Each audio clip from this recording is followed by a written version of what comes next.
This is National Chess Master All Rats at chess.com to continue my video series on the correspondence team match between my video lessons group and the team CARPE DIEM.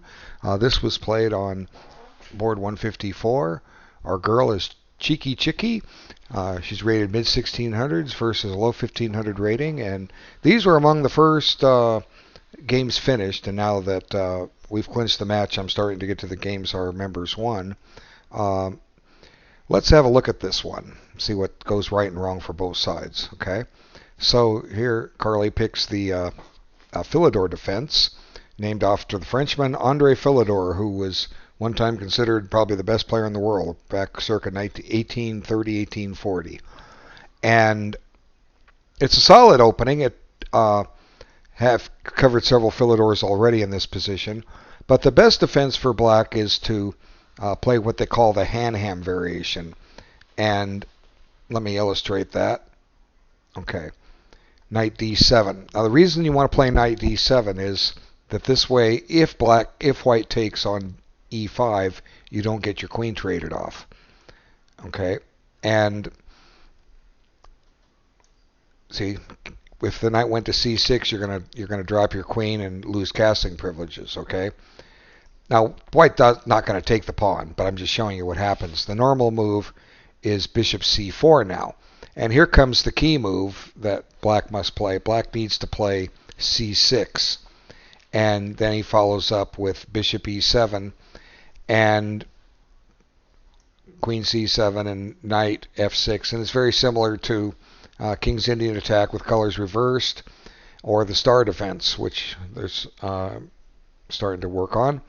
It's a whole other story there. But anyway, this is the main line. Now you have to play c6 rather than bishop e7. Bishop e7 just runs into trouble. Pawn takes. If you take with the pawn, you get murdered. Queen d5. And this square, really, you have to pitch a piece here because you're threatened with mate. Knight h6 allows bishop takes h6, and black's best bet is to castle, and white just retreats his bishop and is a whole piece ahead. The alternative is to make a road for your king to get out of there, and it's not very appetizing. Queen takes check, and the white king is becoming hopelessly exposed here. Bishop check. I mean, the black king is getting hopelessly exposed. And who wants to play with their king sitting out here? Nobody does. I actually won a tournament game back in 1981. I played queen d5. I think the guy resigned. I couldn't believe it. He was a Philidor's defense player, and he didn't know the variation. So he was rated like about 1700 too. What can I say? All right, so that's the Hanham variation. That's the most solid defense. Knight f6 is playable, but Carly picks, I believe, what's generally an inferior line, bishop g4. The rule is you want to develop knights before bishops, and here white obviously doesn't know how to look up books. I mean, look in books or databases and find the proper continuation, because white can pretty much achieve a nice opening advantage by capturing on e5. And this is actually follows the path of one of the most famous games in chess history. American champion Paul Morphy played a consultation game versus the Countess Ward and the Duke of Brunswick up in the Opera House. That game can be found in all the anthologies, and easily enough if you Google for it. And Murphy just started developing like crazy and declined to win pawns just to increase the pressure. I don't remember the game. I used to know it by heart. I think queen e7 comes in, and Murphy doesn't bother to take this pawn. He just keeps developing his pieces. Let's see, maybe I can remember this. Let's see. I guess there's a pin. Hey, maybe I can remember this. He sacrifices. And it just keeps the pressure going. Castles. Then this comes in, and let's see. What does he do next? It doesn't trade this off. This piece is critical. Let's see. Did he play? Maybe he didn't play Queen E6. I'm trying to remember this. Let's see. I think it was Rook. Oh, it was Rook D8. Yeah. Then he sacrifices this. Yeah, now we're getting there. Then this comes over here. And now maybe Queen here. And let's see. Yeah, here we go. Takes here, check. Yeah, hey, I remembered it. How about that, huh? There it is. And checkmate. Isn't that nice? Okay. So, White's going to get a comfortable game. It's not likely Black is going to play right into that. Just as it's not likely White's going to play right into that. But what happens is a little different. Let's see, find the right spot here. In the PGN,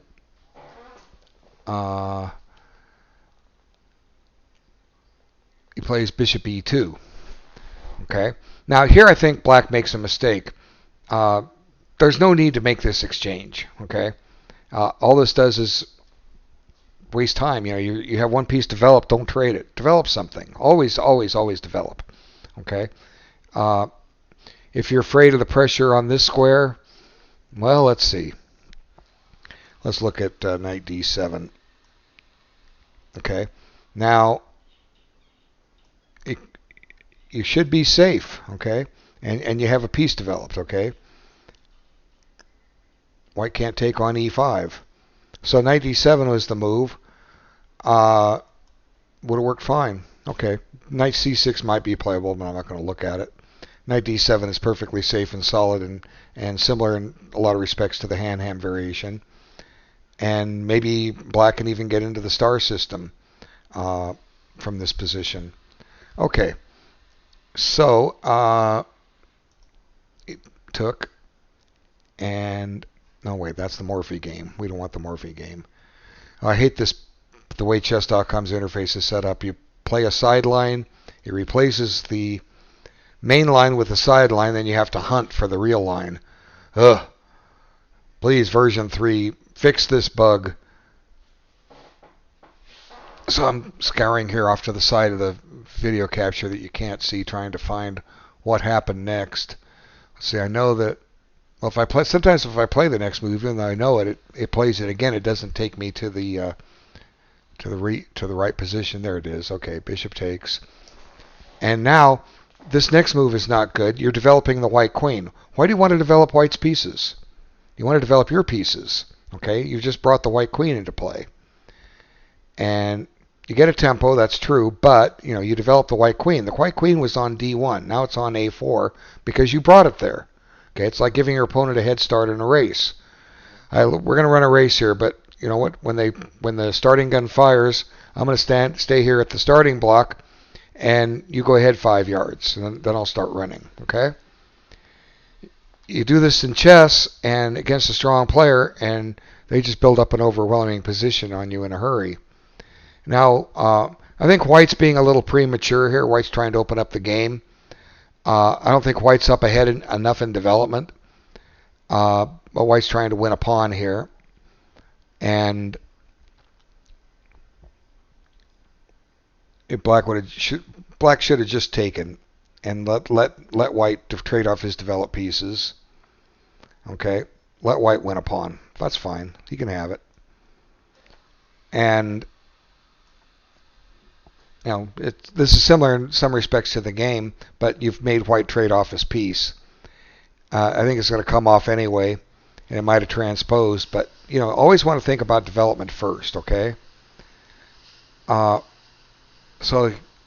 let's get to the right position. E5. she played knight d7.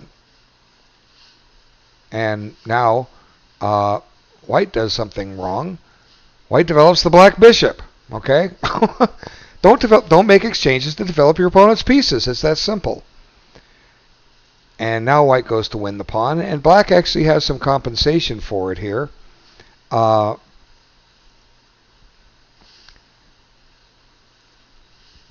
now white's getting developed. But here comes the a move-ending double blunder. Both sides make mistakes here. Let's look and see what happened, and then we'll come back and try to find something better. Okay, for both sides. Okay, Queen f6. Now I know Carly. Sometimes she'll feel that her game's not going well, and she'll try something, even though it may not work. She might get away with it. Well, you will get away with it against somebody that's playing correspondence chess where they're blitzing their moves. Okay, because your opponent obviously was blitzing along with you. But you won't get away with it against an opponent that's actually looking at the position and being aware of what the possibilities are.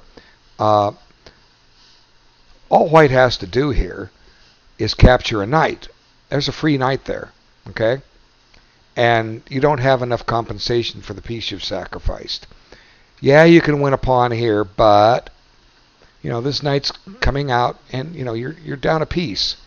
You just don't have enough.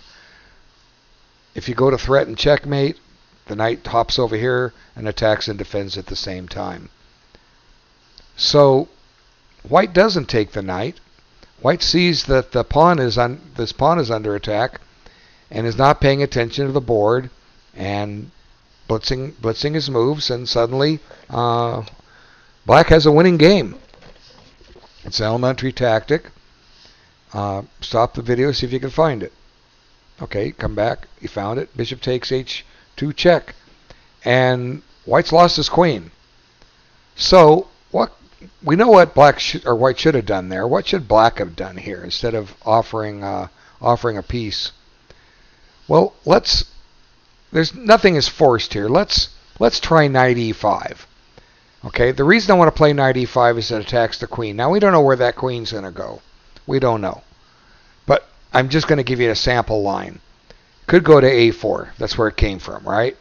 Now, let's go ahead and try to attack a pawn. See, black's only down a pawn. Yeah, this pawn's loose, but so's this one.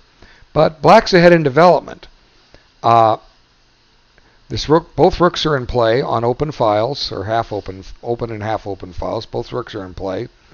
This bishop is pointed at the king. This knight's in the direction of the king. Maybe black has some attacking chances here. White could go wrong in a hurry here. Like, for instance, b3. Now all of a sudden comes rook b4. And suddenly the black attack is going to get very dangerous here. If white gets too greedy, he could find himself in a lost game. All of a sudden black has all kinds of interesting possibilities here. Queen h5. Okay, the threat here is knight check on f3. Come on, arrow. There it goes. Knight f3 check. And no matter how white gets out of check, h2 is falling with mate. Okay, so if g3, that doesn't work. Knight f3 check is coming in anyway. You want to bring your king out? Sure, we'll love that. I just don't see that king as being long for the world here. He's in serious trouble here. Let's see, what can black do to have some fun here? Rook takes e3 check. Maybe if pawn takes, the queen gets to take. If this doesn't work, analysis will show it. The king goes to g2. If anything, black can play this move, queen e4. Now you say, oh, I get to attack your queen. Well, I get to do a double check. Where are you going to go, pal? Are you going to go to g1 and get mated on g2? Well, you better come out this way. And that doesn't work either. This is checkmate. Bingo. So, white's grabbing pawns, but black's got an attack. So knight e5 was the right key move, and here white has problems to solve. H3, well, I've been talking about these rook pawn moves. That just softens up the white king side. Uh, I'm tempted to consider a move like, come on, arrow, go the right way. Knight F3 check again, trying to undermine H3. I could play a move like Rook G4 here, daring you to take, because you can't take. If takes, we're back to that. We're back to that Knight F3 check and mate to follow. So, Black had some reasonable play here. Didn't have to offer a piece, but it worked. So, when you're playing a lot of games and don't have time for chess and just having fun, okay, fine. But if you want to get better at chess and play a good game, you take your time. And that's what I'm working with Carly. She's getting better, and she'll get better. Anyway, thanks so much for your time. 143. Shout out, and we'll have another video up soon. Take care. Thanks.